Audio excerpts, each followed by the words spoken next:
Cooking with Robert. I'm Robert. This is Eddie. Today we are turning this into actual food. And this turns out to be Eddie's most favorite meal. What's your favorite meal, Ed? Macaroni and cheese! That's right. And we're gonna add some tuna, peas, and some other cheese and crackers and make a casserole out of it. Yeah, I know that sounds kind of complicated for this channel, but it's worth it. First thing we start with is a large pot of water. And I took a large pot of hot water from the sink, put it on here, max heat, start boiling, put a lid on it. It's now at a rolling boil. And you want to add salt to your water if you're going to cook noodles. Now, they say the salt should be as salty as the ocean. And that only makes sense. Noodles come from Italy. Italy is a little peninsula surrounded by a sea, so they would naturally have cooked their pasta in salt water.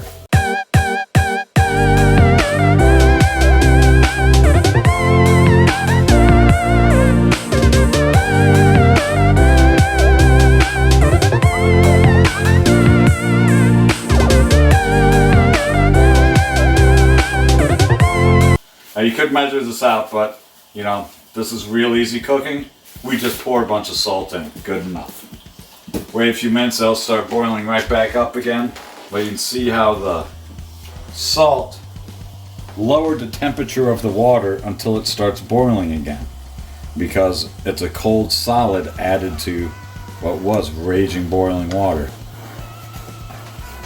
Quick stir and it'll start right boiling, and we can add the noodles in. I've opened each packet. It comes with the yummy sauce packet and a box of noodles. Let me throw the sauce packets off to the side for now.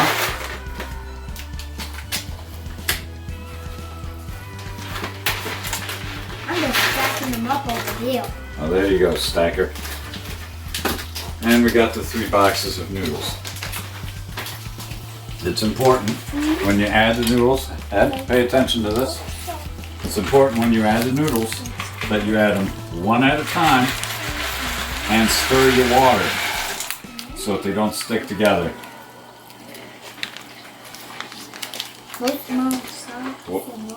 So how do I add the noodles, Ed? One at a time while stirring it so they don't stick together. So you're just throwing them in the garbage can or trash can. It's a good shot. No. Okay, so we have to keep boiling this water. And wait till it boils up. We lost a lot of the temperature with that much noodles in this small of a pot. As long as we keep it stirring, the noodles won't stick, and it's starting to boil. You can see on the sides. So it's just seconds away from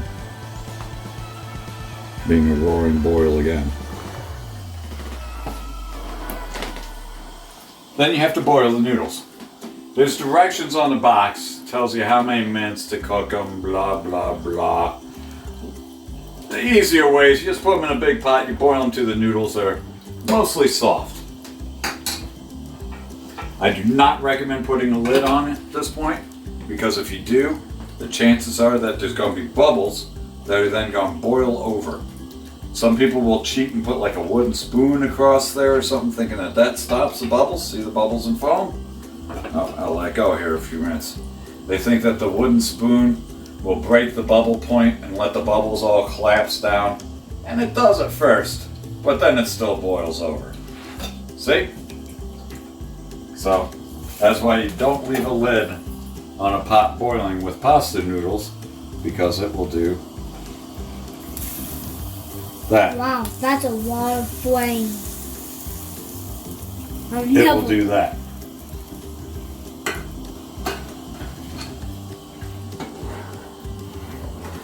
So now we just let it boil for a bit. While it's boiling, we take the time to open our can of peas. You can also use frozen peas too. They work pretty good. But, you know, a can of peas lasts, I think, like 20 years in the cupboard, so you pretty much buy them and always have them.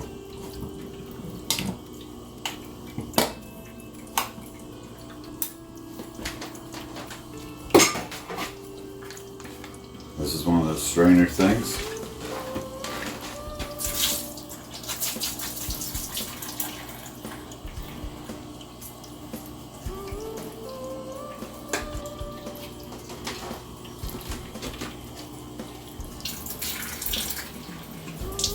And just squeeze the juice out the bottom of the can with the strainer.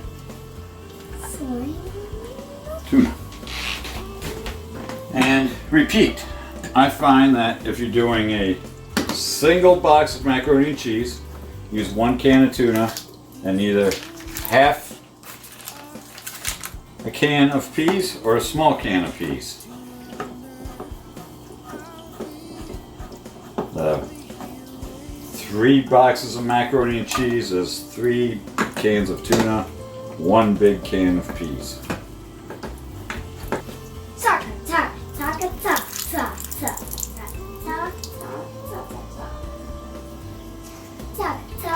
Number 3.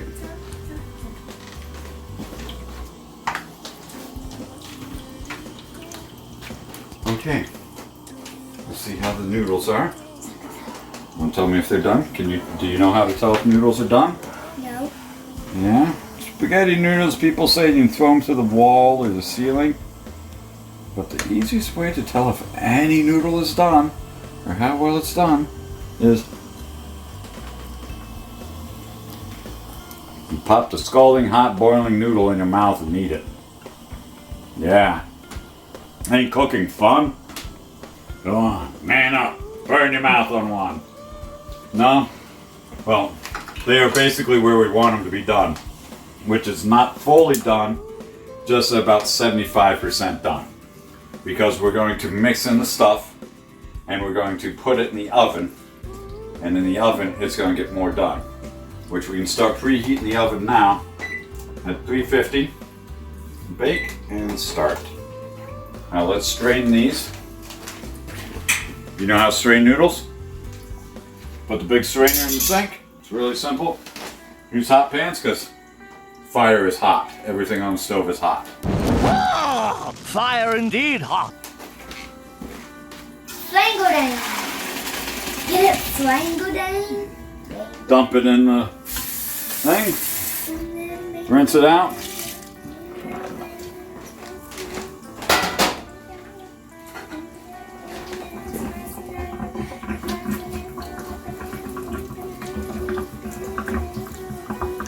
Spin it around a bit to get most of the water out. You can see through all the steam. Great way to fog up your windows in the house.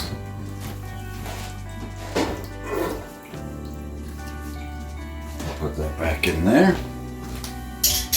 Because now we have to add the packets of Yum Yum flavor. Favorite part. They're your favorite part, the cheese part? Yep. You have to use a spoon to get the rest of it out of my packets. Oh, there's a trick to that. You want to know what the trick is? Yeah. Alright, check it out.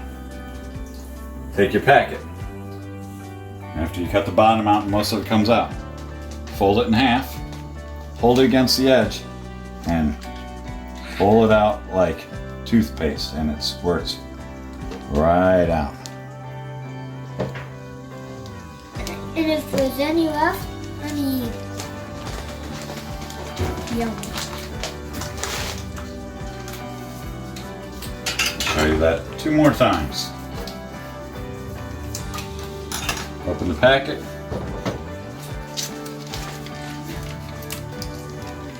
Dump most of it out. And do this over here so you can see it better on the film.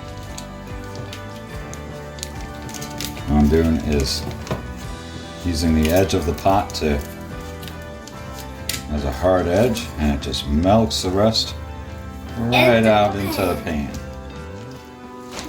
One more packet to do.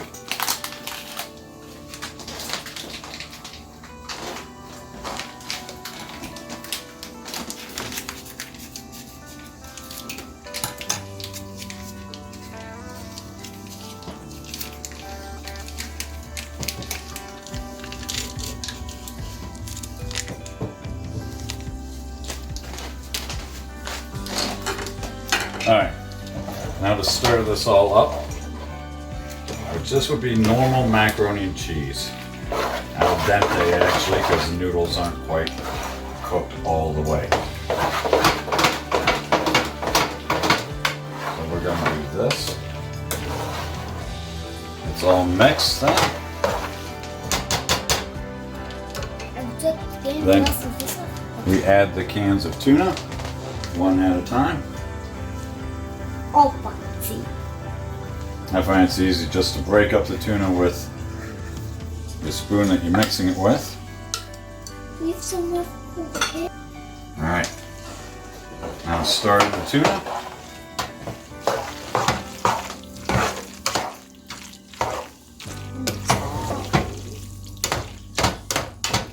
You want to throw those empty packets away?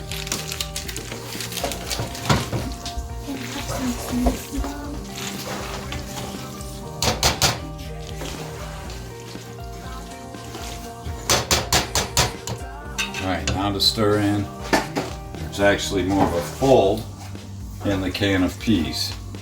If you just stir them in, the peas will all turn to mush. So you have to gently fold them, which is lifting from the bottom up on top. And it folds them in.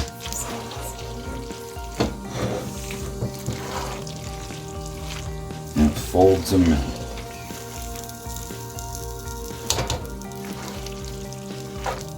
And once we get them somewhat mixed, we're done with this part.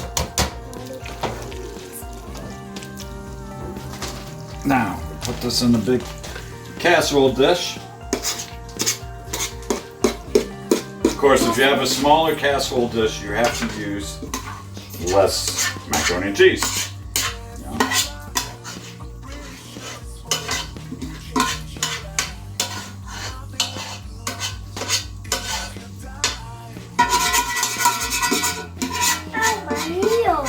Oh yeah, you like that, huh? It's like the Gong Show.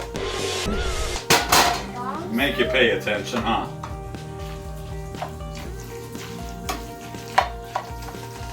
We spread this out so it's kind of evenish. Does that look even? Oh, there's a low spot here. We'll fill that in, right? Does that look flat? Yeah.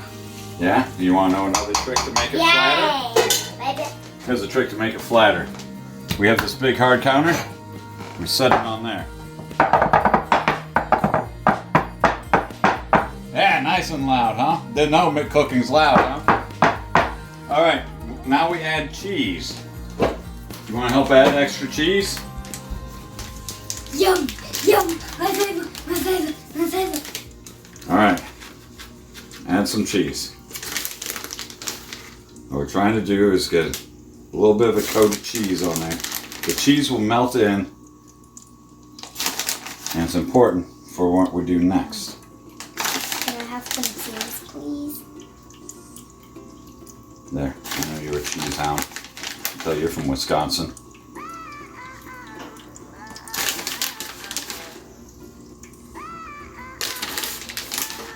Alright, we add some cheese. It's spread out over the whole thing kind of nice. Now you could just leave it like that, but it still will dry out some. So we add a crust on it.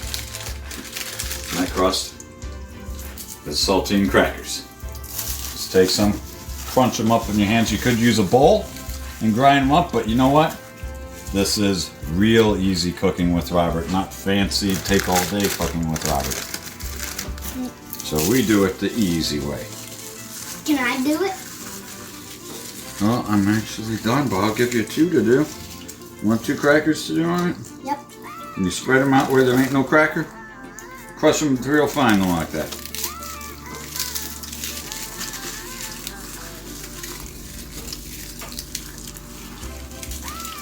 There you go, good job. The crackers all spread out. All right. The crackers are going to provide a little bit of a crust. Now, all of this goes in the oven. So the oven's very hot, as you can tell.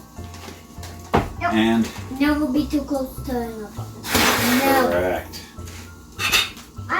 I'm gonna get this for tea. Tia, you. So you put the casserole in the middle of the shelf, goes in the middle of the oven. Use a hot pad because the oven's hot. It's at 350 degrees. It's in the middle of the oven. We shut the lid and we let it set for about a half hour or so until the cheese all melts and the top is nice and crunchy and it's hot all the way through. In that time, we can kind of clean up our big ass mess that we made before we get yelled at, don't we? That sounds like a deal. Let's do that. All right, we're back. It's been cooking for about 45 minutes. I don't really set a timer. I just turn on, put it in the oven. It's done when it's done, which means it's pretty much hot all the way through and the top's gotten a little crunchy. Let's see how it looks. It looks perfect. Always use hot pads when you pull stuff out of the oven. Yeah. Let's see the... Those are hot gloves. I know what hot gloves are. The cheese and crackers made a nice crust. It's golden brown, which color most things should be cooked to for some reason. Let's get a plate Yep. and a fork so we can try it. And a serving fork. And let's just dig right in and have a bunch here. Let's try a sample. Not me. Not me. Not You don't want to take a test? I got right here. That's your favorite. Not on the top. Oh, because you can't eat hot food yet. No. Oh? Come here, man. Tell me what it smells and looks good. Because I'll tell you what, it is good. And that is done. Done. And real easy cooking with Dad.